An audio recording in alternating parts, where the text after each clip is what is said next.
ரூபா மாட்டுறாங்கன்றாங்க. இதில் இன்னும் சொல்ல போனால் இந்த ரெய்டு நடக்க போகிறதே செந்தில் பாலாஜிக்கு தெரியும். அவர் இந்த ரெய்டை பார்த்து சிரித்து கொண்டிருக்கிறார்ன்றாங்க. ஏன்னா அவர் செக்ரட்டேரியட்டில் பேட்டி கொடுத்தார் இந்த ரெய்டு முடிஞ்சோன்னா. அவர் சொன்ன ஒரு வார்த்தை 2 வார்த்தை முக்கியமானது.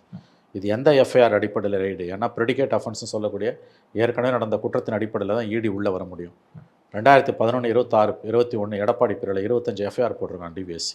2011 to 21 அதிமுக. 2016 21 வரைக்கும் எடப்பாடி ஜெயலலிதா பீரியடில், எடப்பாடி பீரியடில் 2016, 21 25 எஃப்ஐஆர் டிவிஎஸ்சி போட்டிருக்கான்.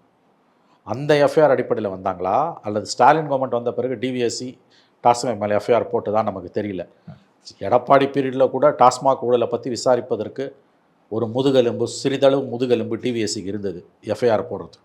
ஸ்டாலின் பீரியடில் அது சுத்தமாக இல்லைன்றது நமக்கு தெரியும். அதனால தான் தைரியமாக பாலாஜி கேட்குறாரு எந்த எஃப்ஐஆர்னு.